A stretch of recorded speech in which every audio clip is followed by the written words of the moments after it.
अस्सलाम वालेकुम, welcome back to innovate IT zone. आज के वीडियो लेक्चर में हम लोग डिस्कस करेंगे आर्टिफिशियल इंटेलिजेंस का लेक्चर नंबर 1। इससे पहले हम लोग डिस्कस कर चुके थे आर्टिफिशियल इंटेलिजेंस की आउटलाइन को। तो सबसे पहले जो टॉपिक हम लोग कवर करने जा रहे हैं इस आउटलाइन में, वो टॉपिक है हमारा टॉपिक है कि आर्टिफिशियल इंटेलिजेंस होता क्या है, इसका स्कोप क्या है और इसके कंपोनेंट्स कौन कौन से हैं। ये हमारे पास शॉर्ट क्वेश्चन में पूछा जाने वाला सबसे ज़्यादा कॉमन क्वेश्चन है। सबसे पहले तो हम लोग जान लेते हैं आर्टिफिशियल होता क्या है। आर्टिफिशियल इंटेलिजेंस का मतलब होता है हमारे पास कंप्यूटर साइंस की एक ऐसी फील्ड है जो कंप्यूटर्स और मशीन्स को एनेबल करती है कि वो बिल्कुल इंसानों जैसा ही सोचें और इंसानों जैसा ही काम करें। यानी artificial intelligence is a field that enable the machines and computer to think and act like the human. The goal of the AI is to develop the system that can analyze data, identify pattern and make the decision based on that information. यानी जो information हम उसको देते हैं उसके base पे ही जो data होता है उसको एनालाइज करता है, उसके जो भी पैटर्न्स गिवन होते हैं उनको आइडेंटिफाई करता है और उसी बेस पर ही क्या करता है, इन्फॉर्मेशन की बेस पर ही डिसीजंस लेता है। अब हमारी लाइफ की यानी एवरीडे लाइफ में बहुत सारे ऐसे एरियाज़ हैं, बल्कि तकरीबन इसका स्कोप जो है बहुत वाइड हो चुका है। यानी हर जगह हमारी AI ही यूज़ होती है। अब AI के स्कोप के बारे में अगर हम लोग डिस्कस करें तो इसका स्कोप हमारे हेल्थ केयर से लेके हमारे फाइनेंशियल से लेके हमारे जितने भी यानी जैसे हमारी स्टडी है, हमारी ट्रांसपोर्टेशन है, हमारी रिटेल है, हमारी एजुकेशन है, इनफैक्ट हमारे इंटरटेनमेंट में भी AI ही यूज़ किया जाता है। तो सबसे पहले हम लोग डिस्कस कर लेते हैं अपने हेल्थ केयर के बारे में कि AI जो है वो हेल्थ केयर में किस तरह से इंपॉर्टेंट है। और ये जो स्कोप है ये शॉर्ट क्वेश्चन के लिहाज से बहुत इंपॉर्टेंट क्वेश्चन है, आप लोगों ने इसको ज़रूर करना है। तो AI का स्कोप की बात करें हेल्थ केयर में तो क्या करता है कि ये डायग्नोसिस एंड ट्रीटमेंट करता है। यानी हमारी जो एक्सरे मशीन होती है, हमारी जो MRI होती है, उनकी इमेजिंग जो होती है मेडिकल रिव्यू के लिहाज से उसको देखता है। ऐसे एल्गोरिदम यूज़ करता है कि अर्ली यानी बहुत ही जल्दी इन सारी चीज़ों को डायग्नोसिस कर लेता है, इनको पहचान लेता है, फिर इसके अकॉर्डिंग ही उसको ट्रीटमेंट का भी बोलता है। पर्सनलाइज मेडिसिन की बात करें तो पर्सनलाइज जैसे कि उसके नाम से है पर्सन, यानी एक पर्सन। जैसे अगर मैं बीमार हूँ, मुझे कुछ फील हो रहा है, तो मैं अगर अपने AI के अंदर मैं अपनी एज बताती हूँ, उसको मैं अपना BP बताती हूँ कि मेरा ऑलमोस्ट इतना रहता है, या मैं उसको बताती हूँ कि मैं ये चीज़ें फील कर रही हूँ, तो मुझे वो उस बेस पे जो मैं उसको पर्सनल इन्फॉर्मेशन प्रोवाइड करूँगी उसी बेस पे ही क्या करेगा कि मुझे मेरी जेनेटिक डाटा के अकॉर्डिंग ही क्या करेगा, मुझे ट्रीटमेंट प्रोवाइड करेगा, ट्रीटमेंट प्लान देगा कि आप घर पे रहकर ऐसा ट्रीट कर सकते हैं, आप घर पे ऐसे, यहाँ तक कि वो देसी टोटके भी बता सकता है हमें। ठीक है, यानी पर्सनलाइज मेडिसिन भी हम लोग जो है वो AI के थ्रू हम लोग ले सकते हैं। उसके बाद ड्रग डिस्कवरी, अब जो नए नए ड्रग्स आ रहे हैं मार्केट में उनको भी डिस्कवर करता है और फिर उसी के अकॉर्डिंग ही उसके ट्रीटमेंट करने का भी वे बताता है हमें हमारा AI। ठीक है, यानी आप लोगों ने देखा हेल्थ केयर में AI कैसे यूज़ होता है। उसके बाद अगर फाइनेंस की बात करते हैं, यानी हमारी जो मालियात होती हैं, जो पैसा होते हैं, उसमें किस तरह से AI हेल्प कर सकता है।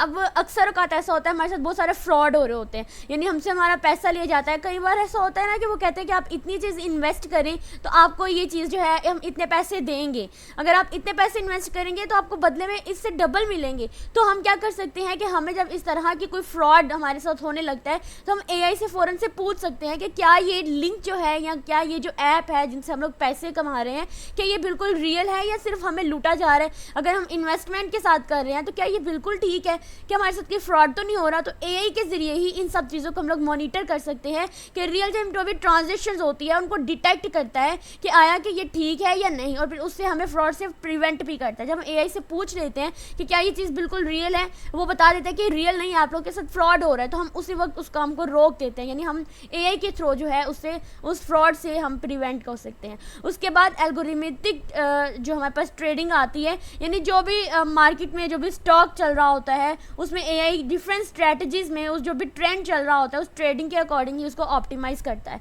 उसके बाद रिस्क मैनेजमेंट में भी होता है, यानी हमारे फाइनेंशियल में कई बार ऐसे होते हैं कि बहुत सारे रिस्की फैक्टर्स आ जाते हैं। ठीक है, उन रिस्की फैक्टर्स को एनालाइज करके हमारे बेटर फाइनेंशियल डिसीजन देता है। यानी अगर आप किसी कंपनी में काम कर रहे हैं, अगर उस कंपनी में कुछ ऐसे हो गए कि हमें फाइनेंशियली तौर पर यानी कुछ फैक्टर्स आ गए हैं, कुछ रिस्की फैक्टर्स आ गए, जैसे कि हमारे पास किसी चीज़ की कमी हो गई है, जैसे अगर मैं कोई आप कह सकते हैं कि कोई भी फूड फैक्ट्री में काम कर रही हूँ, हो सकता है कि उस फूड में काम करने वाले जितने भी कोई केमिकल्स होते हैं, कुछ केमिकल्स होते हैं जिनके जरिए हम फूड को बनाते हैं, या कोई ऐसी इंपॉर्टेंट चीज़ जो है वो मिस हो गई है, कोई फैक्टर जो है उसके अंदर कोई ऐसा स्टेप जो है वो मिस हो जाता है, तो क्या होता है कि हमारा जो मार्केट रेट होता है वो डाउन होना शुरू हो जाता है। लेकिन फिर हम एआई जो होता है वो हमारा हेल्प करता है, हम एआई को अपनी प्रॉब्लम्स को बताते हैं कि हमारे से ये हो रहा है, तो वो बताता है कि आपने अपनी कंपनी के अंदर आपके कौन कौन से रिस्की फैक्टर हैं जिनको आपको फ़ौरन से ठीक करना होगा, ताकि आप लोग फाइनेंशियल जो है वो अच्छे से डिसीजन ले सकें।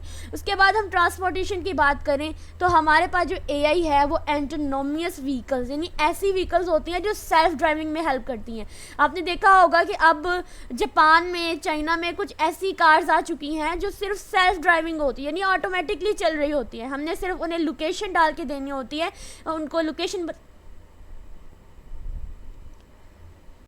यानी हमने उन्हें लोकेशन डाल के देनी होती है कि आपने इस लोकेशन पे हमें छोड़ के आना है। तो एआई क्या करेगा कि वो ऑटोमेटिकली ही अच्छे रास्ते चूज़ कर लेगा खुद ही, हमें कहीं भी हमें ये बताने की ज़रूरत ही नहीं पड़ेगी कि तुम लेफ़्ट जाओ राइट जाओ, बल्कि क्या करेंगे हम सिर्फ उसे लोकेशन देंगे कि तुम हमें इस लोकेशन पे लेके जाओ, तो हमें उस लोकेशन पे लेके जाएगा और हम इजीली अपने डेस्टिनेशन पे चले जाएंगे। इसके अलावा हमारे ड्रोन्स हैं, तो कुछ ड्रोन्स ऐसे आ गए जिनको हम बस आइडिया देते हैं कि तुमने ऐसी इमेज, ऐसी वीडियो क्लिक करनी है, तो क्या करता है कि वो ऐसी वीडियो हमें बना कर देता है। ठीक है, कुछ ड्रोन्स होते हैं ना जो रिमोट कंट्रोल होते हैं, लेकिन कुछ ड्रोन्स ऐसे होते हैं जिनमें हमारा एआई यूज़ होता है। उसके बाद ट्रैफिक मैनेजमेंट में बात करते हैं, तो हम लोग ट्रैफिक मैनेजमेंट को किस तरह से मैनेज कर सकते हैं। अगर आप लोग अपने चैट जीपीटी या आप किसी भी एआई से पूछें तो वो आपको बताएगा कि आपको ट्रैफिक को किस तरह से कंट्रोल करना है, किस तरह से आप ट्रैफिक को मैनेज करें कि आप जो भी कंजेशंस होती है व्हीकल्स के दरमियान में उसको रिड्यूस कर सकें। ठीक है, जो भी ट्रैफिक होती है आप उसको कंट्रोल कर सकें। उसके बाद रिटेल में भी हमारी एआई यूज़ होती है, यानी कस्टमर एक्सपीरियंसेस, जो कस्टमर्स होते हैं उनके साथ चैट बूट होता है हमारा डिफरेंट। यानी अगर आपने कुछ ऐसी वेबसाइट देखी होंगी ऑनलाइन शॉपिंग की, तो उनमें चैट बूट की ऑप्शन भी आती है। जब आप उसके साथ चैट कर रहे होते हैं तो वो आपको बताता है कि हाँ जी, आप जो चीज़ बुक करवाना चाह रहे हैं, जो चीज़ लेना चाह रहे हैं, जो आपने सेल्स प्रोडक्शन वगैरह सारी करनी है, वो उस सिस्टम के अंदर, रिकमेंडेशन सिस्टम के अंदर जो है वो आप लोग उसकी हेल्प से ही कस्टमर जो होता है ना उसका एक्सपीरियंस बढ़ता है। ठीक है, जब एआई उससे बता रहा होता है कि ये चीज़ बहुत अच्छी है, तुम यहीं से लो, कहीं और से जाने की तुम्हें ज़रूरत ही नहीं पड़ेगी, तो क्या होता है कस्टमर का उस पर यकीन होता है, उसको उस एक्सपीरियंसेस एनहेंस होते हैं। ठीक है, यानी चैटबॉट की हेल्प से वो चीज़ों को अंडरस्टैंड करने के काबिल हो जाता है कि हाँ यहाँ से चीज़ अच्छी मिल रही है तो मैं यहीं से लूँगी। उसके बाद आता है इन्वेंट्री मैनेजमेंट। इन्वेंट्री मैनेजमेंट में optimise stock levels and supply chain using the AI. अब सप्लाई चेन्स क्या होती है, बहुत ज़्यादा क्वेश्चन ये पूछा जाता है, सप्लाई चेन क्या होती है। यानी हम यहाँ पर तो लिख देते हैं कि ये स्टॉक लेवल होता है, स्टॉक लेवल का तो आप लोगों को पता ही होगा कि जो भी मार्केट रेट चल रहा होता है उसका लेवल को ऑप्टिमाइज करता है, यानी उसको हाईएस्ट लेवल पे लेके जाता है ट्रेडिंग में। लेकिन सप्लाई चेन का कुछ बच्चे होते हैं जिनको कॉन्सेप्ट क्लियर नहीं होता है, तो मैं आपको बताती चलूँ। सप्लाई चेन जैसे कि उसके नाम से ही जाहिर है कि सप्लायर ने चेन, एक कंप्लीट चेन बनी होती है। चेन देखी होगी, पूरे का पूरा एक नेटवर्क बना रही होती है कि एक जो चीज़ होती है रॉ मटेरियल से उसको मैन्युफैक्चर होने तक, उसको डेवलप होने तक, उसको कस्टमर को सप्लाई करने तक का जो पूरा प्रोसीजर आता है, जो पूरा नेटवर्क बना होता है। सबसे पहले रॉ मटेरियल से क्या हुआ, मैन्युफैक्चरिंग पार्ट में गई, वहाँ पर मैन्युफैक्चरर्स ने चीज़ों को डेवलप करना शुरू किया, मैन्युफैक्चर करना शुरू किया, फिर आहिस्ता आहिस्ता वो मार्केट में गई, फिर मार्केट में कस्टमर को ये चीज़ सप्लाई हो गई। तो यानी चीज़ बनने से लेके सप्लाई होने तक जो भी पूरा नेटवर्क होता है उस नेटवर्क को हम लोग सप्लाई चेन बोलते हैं। तो एआई की हेल्प से भी हम एक अच्छा सप्लाई चेन बना सकते हैं। ठीक है, यानी अगर किसी चीज़ को मुझे डेवलप करना है, फॉर एग्जांपल मुझे केक डेवलप करना है, तो केक डेवलप करने के बाद मैं चाहती हूँ कि मैं ऐसा केक बनाऊँ जो मेरे कस्टमर्स को बहुत अच्छा लगे, तो एआई मेरी हेल्प करेगा। वो कहेगा पहले आपने ये वाले रॉ मटेरियल लेने हैं, फिर ये लेना है, फिर ये लेना है, तो आप अच्छा से केक बना सकती हैं और अपने कस्टमर्स का भी जो लेवल होता है, जो यकीन का, वो आप बढ़ा सकते हैं। उसके बाद अगर बात करें एजुकेशन में, तो हम लोग जो है बगैर कहीं किसी भी एकेडमी में जाए, किसी भी यूनिवर्सिटी कॉलेज में जाए बगैर भी एआई की हेल्प से घर पे रह के खुद भी, यानी पर्सनलाइज्ड लर्निंग, हम खुद से पढ़ सकते हैं, खुद से अपने नए नए एक्सपीरियंसेस ले सकते हैं with the help of the AI. उसके बाद आता है एडमिनिस्ट्रेटिव टास्क। यानी एडमिनिस्ट्रेटिव टास्क में क्या होते हैं कि हम लोग ऐसे टास्क बना सकते हैं जिसकी मदद से एआई जो होता है वो हमारी हेल्प करता है कि हम उसमें ग्रेडिंग और स्केजुअलिंग कर सके। अब सिस्टम एडमिनिस्ट्रेशन में आप लोगों ने देखा होगा कि जो सर्वर होता है वो डिफरेंट स्केजुअल के बेस पे जो है अक्सर जो अपने नेटवर्क के अंदर डाटा प्रोवाइड कर रहा होता है। तो ये हम लोग स्केजुअलिंग किस तरह से सेट कर सकते हैं, किस तरह से उसको टास्क परफॉर्म कर सकते हैं, एआई की हेल्प से ये चीज़ें भी पॉसिबल होती हैं।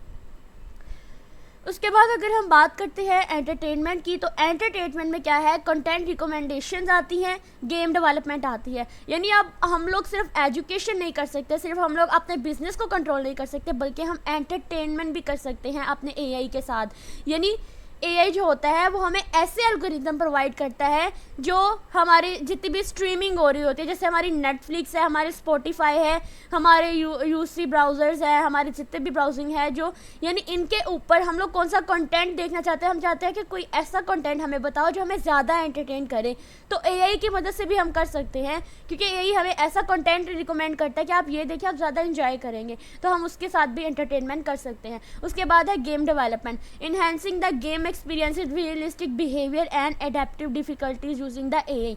यानी एआई की मदद से हम गेम्स भी डेवलप कर सकते हैं। हम लोग क्या करें, एआई हमें बताएगा कि आपने कौन कौन सा टूल जो है वो डाउनलोड करना है, इंस्टॉल करना है, फिर वो हमें कोड भी प्रोवाइड करेगा। हम उसे बताएंगे कि हम ऐसी गेम डेवलप करना चाहते हैं। फॉर एग्जांपल, अगर मुझे कोई सिंपल सी गेम करनी है, शूटिंग की गेम करनी है, तो मैं क्या कहूँगी कि मेरे पास बैकग्राउंड जो हो वो बिल्कुल बैटलफील्ड जैसा हो, और उसमें वेपन्स भी हों, उसमें स्कोर्स भी हों कि इतने स्कोर पे कि ये न्यू वेपन ओपन होगा, इस तरह के उसमें आर्मीज़ हों। मैं तुम्हें उसको मतलब पूरा बताऊंगी कि मुझे ऐसा कोड करके दो जिसमें ये सारी चीज़ें अवेलेबल हों, तो वो बिल्कुल एआई की मदद से मैं एक अच्छी सी गेम भी डेवलप कर सकती हूँ। आप चाहे तो इसको ट्राई करके भी देखें, आप खुद भी एक गेम डेवलप कर सकते हैं। और सबसे बड़ी बात ये एंटरटेनमेंट की कि हम एआई के साथ चैटिंग कर सकते हैं, फ़नी चैटिंग कर सकते हैं। हम उसे कह सकते हैं तुम हमें फ़नी जोक्स दो, और वो हमें फ़नी जोक्स भी देता है। हम उसको हंसने वाले इमोजी भेज सकते हैं, जैसे आपने मेरी शॉर्ट वीडियोस में देखा होगा, मैं एआई के साथ एंटरटेनमेंट कर रही होती हूँ, मैं एआई के साथ मैसेजेस कर रही होती हूँ। तो अगर आप लोगों ने भी एआई के साथ एंटरटेनमेंट की हुई है, उसके साथ चैटिंग की हुई है, फ़नी चैटिंग की हुई है, तो आप मुझे कमेंट सेक्शन में ज़रूर बताइएगा कि हाँ जी, आप लोगों ने एआई के साथ एंटरटेनमेंट की हुई है। उसके बाद आते हैं कंपोनेंट्स आती है, ठीक है। इस वीडियो के अंदर हम लोग कंपोनेंट्स तक ही पढ़ेंगे, और नेक्स्ट वीडियो में हम लोग नेक्स्ट टॉपिक स्टार्ट करेंगे।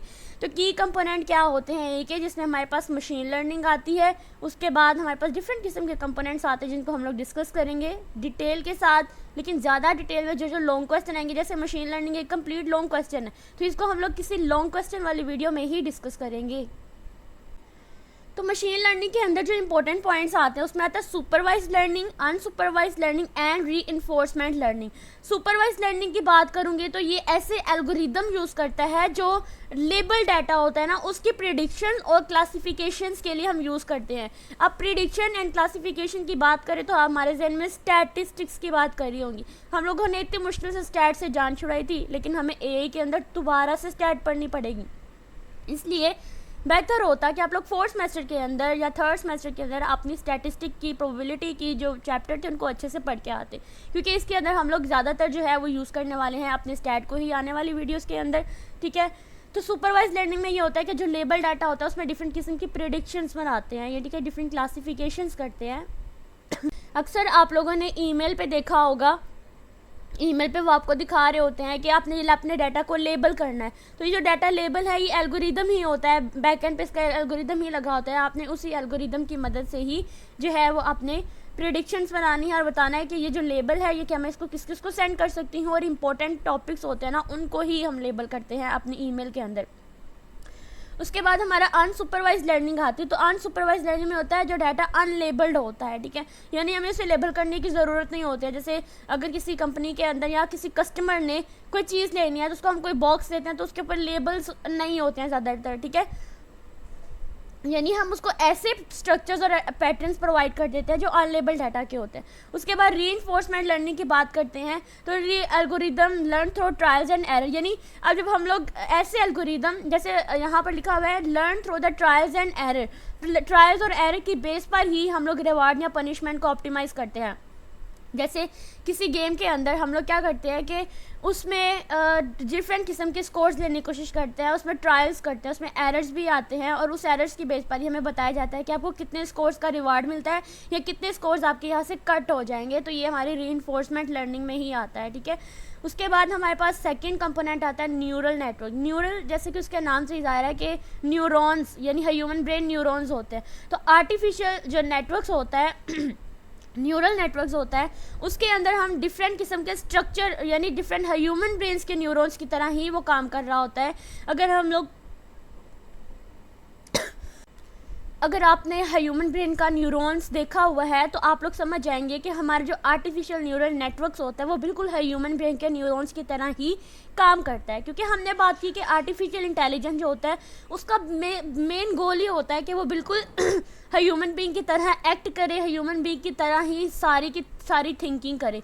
तो अगर मैं आप लोगों को यहाँ पर दिखाऊँ एक डायग्राम के थ्रू, तो यहाँ पर मैंने एक पिक्चर ली हुई है। ये हमारे पास क्या है, ये आर्टिफिशियल न्यूरल नेटवर्क आर्किटेक्चर है। अगर आप सर्च करें ह्यूमन न्यूरॉन्स की तो वो भी बिल्कुल ऐसे ही काम कर रहा होता है। ये हमारे पास इनपुट लेयर होती है, उसके बाद ये हमारी हिडन लेयर होती है और इसमें आउटपुट लेयर होती है। और आपने देखा होगा कि हर लेयर किसी ने हर एक के साथ जो है वो अटैच है, ठीक है, हर एक के साथ जो है वो काम कर रही है।